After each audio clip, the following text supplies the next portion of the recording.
Bonjour et bienvenue dans ce Galiapli qui vous racontera la suite de l'histoire d'Onmyoji. On reprend le récit des événements mondiaux, pour rappel des événements en lien avec l'intrigue principale, et donc ici la suite de l'arc de Sealand. Si vous n'avez pas vu les vidéos précédentes, je vous enjoins à le faire, elles sont en description, pour comprendre ce qu'il se passe. Allez, retournons dans le passé, le temps des dieux, des monstres et des Onmyoji. Combat dans l'Arakawa. Loin des conflits, le fleuve Arakawa coulait paisiblement. C'est là sa principale qualité, il n'y a jamais de conflit. Les habitants étaient pacifiques, doux esprits de poissons et des rivières. Parfaitement paisibles ? Non, comme partout, il y avait bien un élément perturbateur, auquel on finissait par s'habituer. La petite Ningyo, esprit poisson rouge de son état, continue à faire du remue-ménage dans l'un ou l'autre bras du fleuve, le quotidien. « Je conquerrai le monde !» criait-elle à tous ceux qui voulaient bien l'entendre. Ses quelques amis, d'habitude, ce jour-là à un gros rocher sur lequel elle s'entraînait. Les autres esprits se contentaient de passer. Cette petite faisait partie du décor normal du fleuve. Ils s'inquiéteront le jour où elle cessera de courir partout en défiant des gens beaucoup plus forts qu'elle. Bien sûr, cela n'excuse pas tout. Le jour d'avant, elle avait encore dit que Lord Arakawa était un faux héros. Là, les anciens se sont fâchés et l'ont sermonné pendant 2 bonnes heures. « Lord Arakawa est le protecteur du fleuve !» répétaient-ils de leur voix chevrotante. « Il a pacifié l'Arakawa et personne ne peut le battre tant il est fort. Il nous protège donc c'est un héros !» Mais cela n'a pas fait changer d'avis la petite poisson rouge.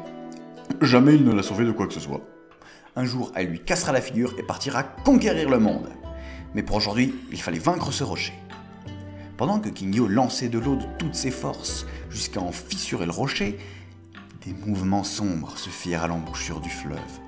Les gigantesques bateaux de Sealand, l'armée d'Otakemaru, s'engouffrèrent dans le fleuve et le remonta, détruisant tout ce qui se trouvait sur leur passage. Ils remontèrent toujours plus loin afin de trouver le cœur du fleuve, l'endroit le plus profond où convergent les plus grosses rivières, afin de faire naître l'Arakawa. Là se trouvait la plus grande concentration d'esprits des eaux.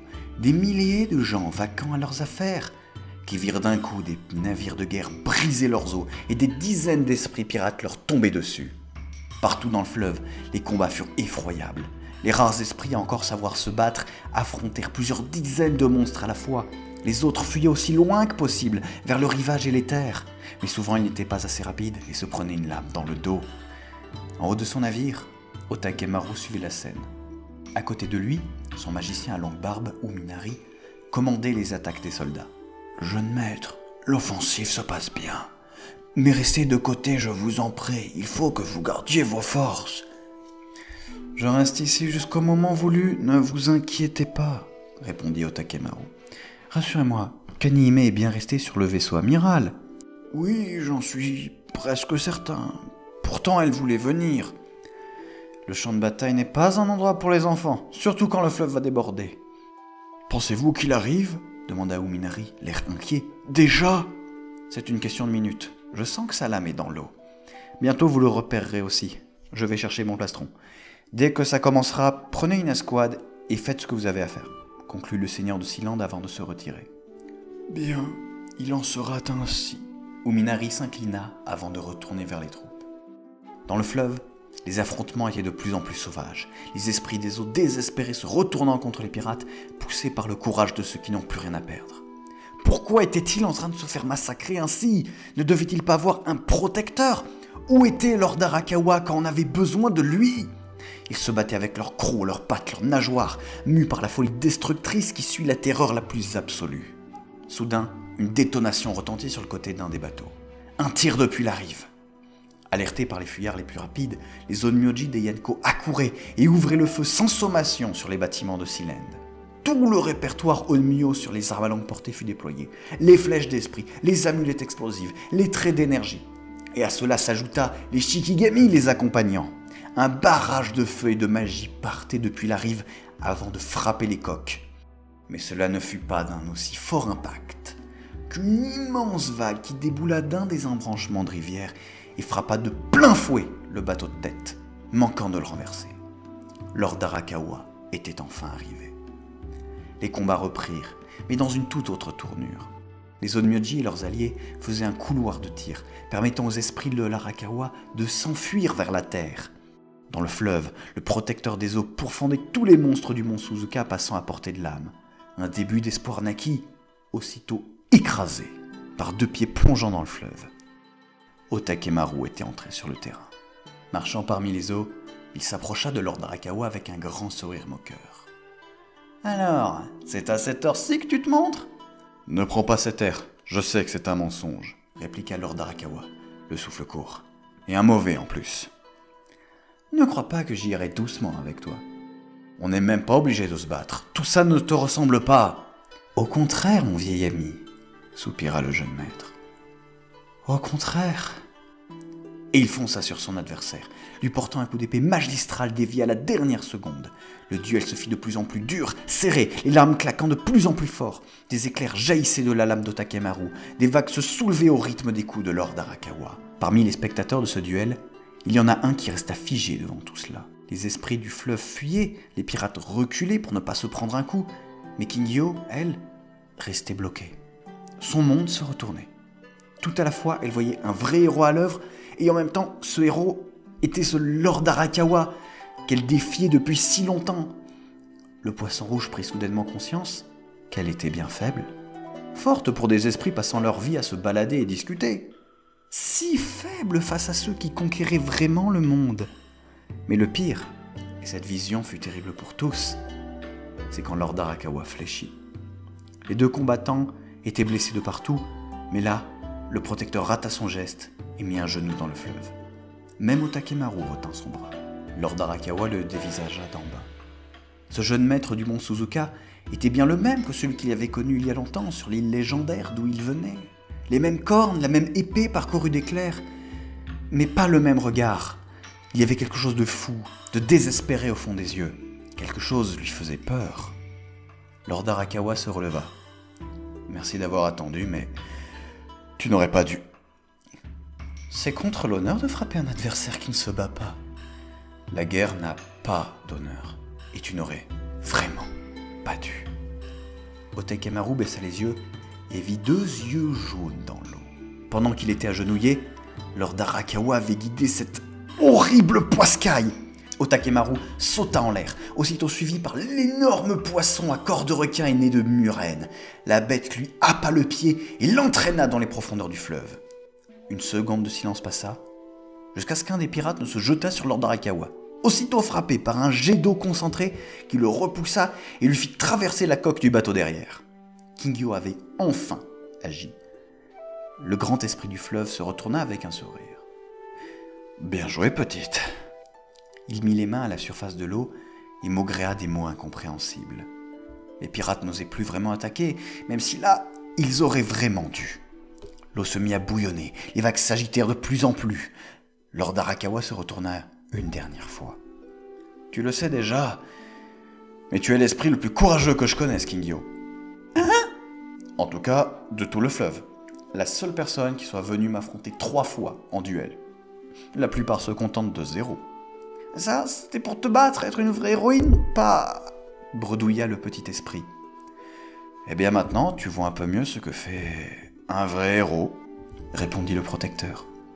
Il leva les mains de l'eau, et le niveau du fleuve devant lui suivit le mouvement. « Tu voulais me battre pour prendre mon poste. Eh bien, tu vas pouvoir me remplacer dès maintenant. » Lord Arakawa se concentra et tira les bras vers le haut, produisant une vague gigantesque, plus haute que les sommets des mâts de Sealand. « Protège le peuple d'Arakawa !» cria le héros en abattant les bras. Et la vague emporta tout devant elle. Les bateaux, les pirates, une bonne partie de la rive, tout fut emporté dans le tourbillon d'eau et rejeté à la mer, loin de l'embouchure du fleuve. Saisi par l'immensité de l'événement, Kingyo ne comprit pas immédiatement ce qui lui était demandé. Et puis Otakemaru rejaillit du fleuve.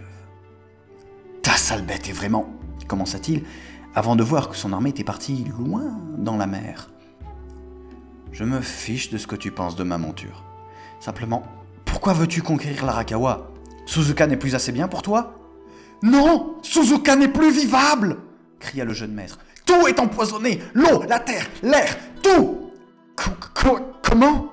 demanda Lord Arakawa estomaqué. « Si on le savait, on aurait lutté contre, même les arbres gardiens sont morts.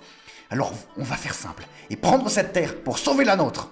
L'Arakawa ne contient pas de pouvoir permettant ça. Et Yank aussi. Désolé de le dire ainsi, mais ton territoire n'est qu'une étape de la guerre. Tu as toujours fait des plans trop compliqués. Et ils se jetèrent de nouveau l'un contre l'autre. Kingyo chercha une indication, un signe de ce qu'elle devait faire. Sur la rive, les Onmyoji recomptaient leurs rangs et emportaient les rescapés vers d'autres plans d'eau. Devait-elle aller les retrouver ? Soudain, un mouvement dans l'eau profonde la fit sursauter. La bestiole ! La monture de Lord Arakawa lui faisait signe de la queue tout en tapant du nez contre des rochers.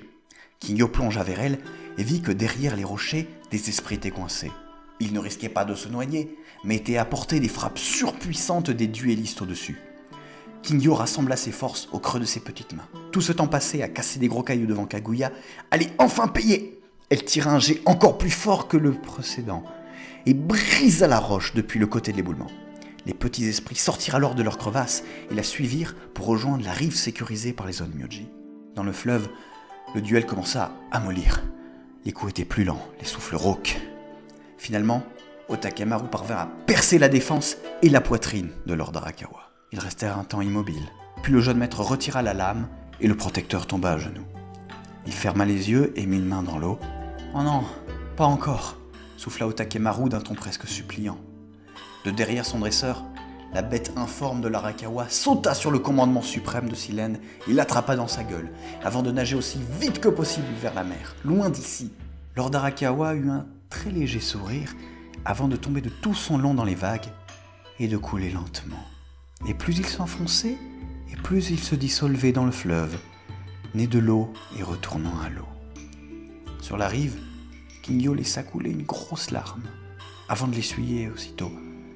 Déjà, des regards admiratifs et des murmures sur son passage la nommaient comme prochaine protectrice du fleuve. Approcha alors un grand Onmyoji habillé de bleu. Une amie lui en avait déjà parlé, et Nera peut-être. « Salutations, je suis Seme, Abe no Seme. Je sais que tu viens de vivre un moment difficile, mais il faut que nous en parlions au plus vite. » Elle ne répondit rien, mais garda son regard droit dans celui de l'Onmyoji. Celui-ci s'agenouilla et continua d'une voix plus douce. « Tu étais au plus proche de Lord Arakawa et d'Otakemaru, le vilain avec une épée brillante. Est-ce que tu as pu entendre quelque chose, un morceau de leur conversation ?»« J'ai entendu la fin. Je vais vous raconter. » Loin, loin dans la mer, Otakemaru rejoignit son vaisseau principal. Sur le haut pont immergé, il retrouva Uminari et Kanihime. « Cette sale bête! Je ne suis même pas sûr de l'avoir tuée. »« Otake, Otake !» s'exclama le petit esprit crabe. « Tu es blessé de partout !»« Ne t'inquiète pas, Kanihime, ça va guérir. »« Uminari, vous avez réussi ?»« Oui, tout s'est parfaitement bien passé de mon côté. »« Très bien. Préparez une double offensive au plus tôt. Il va falloir les battre de vitesse. » Merci de votre attention. N'hésitez pas à me faire des retours en commentaire sur comment améliorer l'écriture ou le parler. Je les lirai avec plaisir. Sur ce, au plaisir de vous revoir, quelque part dans cet univers.